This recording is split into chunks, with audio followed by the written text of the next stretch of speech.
Hi hello నమస్తే అండి. ఎలా ఉన్నారు? అందరూ బాగున్నారా? Welcome to my channel జ్యోతిస్ world. నేనైతే చాలా బాగున్నానండి. మీరు కూడా బాగున్నారని అనుకుంటున్నాను. ఈరోజు మన వీడియోలోని రెసిపీ వచ్చేసి పన్నీర్ గ్రేవీ కర్రీ ఈజీగా సింపుల్గా ఏ విధంగా ప్రిపేర్ చేసుకోవాలనేది చూపించబోతున్నాను. మరి ఇక వీడియోలోకి వెళ్దామా?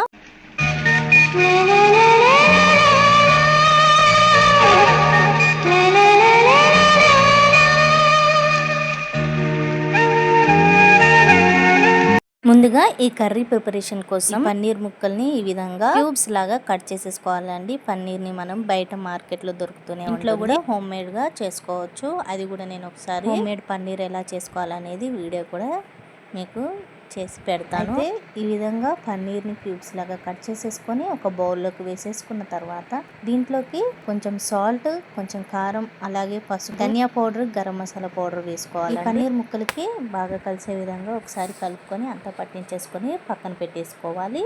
ఇప్పుడు మనం స్టవ్ ఆన్ చేసేసుకొని కడాయి పెట్టుకొని దాంట్లోకి 3 to 4 టేబుల్ స్పూన్స్ వరకు ఆయిల్ వేసుకోవాలండి. ఆయిల్ వేసుకున్న తర్వాత ఈ ఆయిల్లోకి మనము మ్యారినేట్ చేసుకొని పక్కన పెట్టుకున్న ఈ పన్నీర్ క్యూబ్స్ ఉన్నాయి కదండి, వాటన్నిటిని కూడా ఈ ఆయిల్లోని ఇలాగా లైట్గా హీట్ అయిపోయిన తర్వాత ఆయిల్లోకి వేసేసుకోవాలి. వేసుకొని అటు ఇటు తిప్పుకుంటూ మంచిగా గోల్డెన్ కలర్లోకి వచ్చే వరకు ఫ్రై చేసేసుకోవాలి. లైట్ గోల్డెన్ కలర్లోకి వచ్చే వరకు ఫ్రై చేసేసుకొని పక్కకు తీసుకోవాలండి. ఈ పన్నీర్ ముక్కల్ని ఈ విధంగా పక్కకు తీసుకున్న తర్వాత ప్లేట్లోకి ఈ విధంగా 2 ముక్కలుగా కట్ చేసేసుకోవాలండి. కట్ చేసేసుకొని ఇప్పుడు అదే ఆయిల్లోని మనము ఈ ఆనియన్స్ వేసుకోవాలి. ఆనియన్స్ అలాగే 4 నుంచి 5 జీడిపప్పులు వేసుకొని ఫ్రై చేసేసుకొని ఇప్పుడు దీంట్లోకి కట్ చేసుకున్న టమాటోస్ కూడా వేసేసుకొని ఒకసారి అంతా బాగా కలుపుకొని మంచిగా ఫ్రై చేసేసుకోవాలండి. ఇప్పుడు ఈ ఆనియన్, టమాటో, జీడిపప్పుని ఈ విధంగా మిక్సీ జార్లో వేసుకొని చల్లగా అయిపోయిన తర్వాత మంచిగా పేస్ట్ చేసేసుకోవాలండి. ప్యూరీ లాగా చేసేసుకొని మనము ఇప్పుడు అదే కడాయిలోని ఆయిల్ కొంచెం ఇంకొక 1 స్పూన్ యాడ్ చేసుకొని హోల్ గరం మసాలా దినుసులు వేసుకోవాలన్నమాట.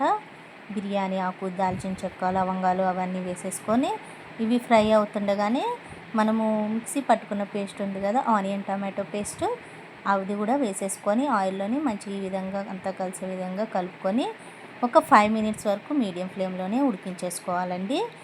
చూసారు కదా, ఈ విధంగా కలుపుతూ ఒక 5 నిమిషాల పాటు మీడియం ఫ్లేమ్లో ఉడికించుకున్న తర్వాత దీంట్లోకి టేస్ట్కి సరిపడా సాల్ట్, కారము, అలాగే ధనియా పౌడర్ కానీ గరం మసాలా పౌడర్ కానీ యాడ్ చేసుకోండి. అలాగే అల్లం వెల్లుల్లి పేస్ట్ కూడా ఒక 1 స్పూన్ యాడ్ చేయండి. నేను ఇక్కడ సాల్ట్, కారము అవి యాడ్ చేసే క్లిప్ అనేది ఒకటి మిస్ అయిందనమాట.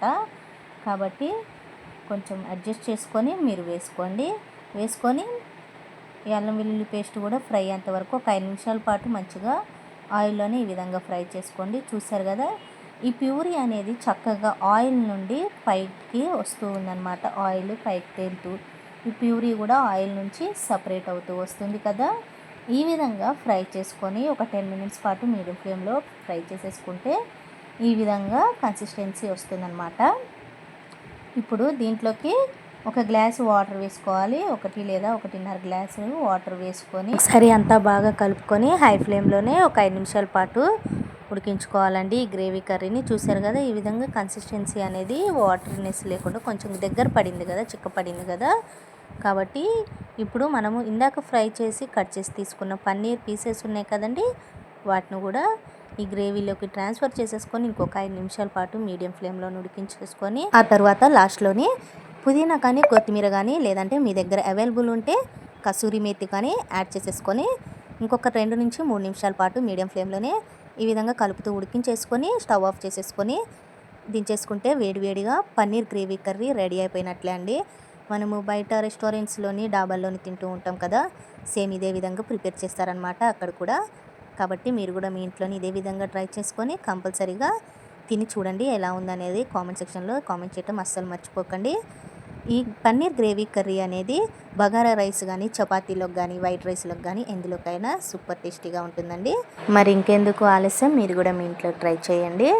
మరి నెక్స్ట్ వీడియోలో కలుసుకుందామా? అంతవరకు బాయ్ బాయ్ అండి.